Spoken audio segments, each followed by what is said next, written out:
Video করলে যে কেন এমন হয় বুঝতেই পারি না, আর এমন যখন হয় তখন কিন্তু অনেক বেশি রাগ লাগে, কারণ ভিডিও করতে গেলেও কিন্তু কষ্ট হয়।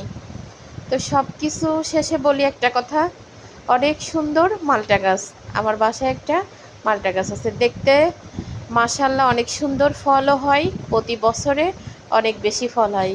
কিন্তু দুঃখের বিষয় একটা, খাওয়া যায় না, কারণ এই পর্যন্ত কখনো একটা মালটা শান্তি মতো খেতেই পারিনি, এত পরিমাণ টক। মানে টক, কাগজে লেবু কী টক, তার থেকে মনে হয় 4 গুণ বেশি টক। তারপরও দেখতে কিন্তু অনেক ভালো লাগে। অনেকবারই মনে করছি যে কাটবো কাটবো, কিন্তু ওর আব্বুর জন্য কাটা হয় না, সে কখনো কাটতে দিতে রাজি হয় না, বলে খাক বা না খাক, ওইভাবে দেখতে তো ভালো লাগে, দেখার সৌন্দর্য হচ্ছে বড় সৌন্দর্য। তো সব শেষে তার কথাই মেনে গাছটা আর কাটলাম না, রান্না করতে চলে আসলাম।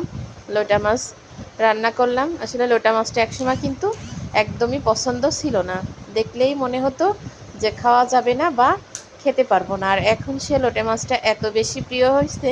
মাছগুলা কিন্তু অনেক বেশি বড় বড় ছিল ও মোটা মোটা ছিল, টাটকাও ছিল মাছগুলা। আমি সুন্দর করে আদা জিরা পেঁয়াজ রসুন শুকনো মরিচ ব্লেন্ডার করে, সাথে একটু সব রকমের মশলা গুঁড়ি দিয়ে মশলাটা সুন্দর করে কষায় কিন্তু মাছগুলা পাতায় পাতায় দিয়ে দিচ্ছি, আর পানি দিব না। এমনিতে এই মাছে কিন্তু পানি ছেড়ে দেয়। তো এখানে 1 কেজি মাছ আছে, আমার বাসায় মিস্ত্রিও ছিল, এই জন্য আর কি সব মাছ রান্না করলাম, কারণ 2 ভাগে রান্না না করলে হয় না, মিস্ত্রিতে দুপুরে খেতে দিতে হয়। খেতে দেওয়ার কথা না, আমি কিন্তু ওদেরকে টাকা দিয়ে দিই খাওয়া বাবদ। প্রথম যখন ওনাদের সাথে আমার কন্ট্যাক্ট হয়েছিল, খাওয়া বাবদ ওনাদেরকে টাকা দিব, আমি খেতে দিতে পারবো না।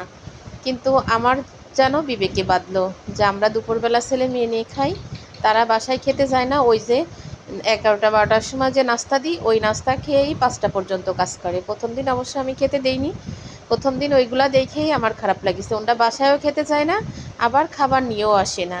ওই যে নাস্তা দিই, শুধু ওই নাস্তা খেয়েই কিন্তু 5টা পর্যন্ত কাজ করে। এই জন্য চিন্তা করলাম খাবারের উপরে আর কিছু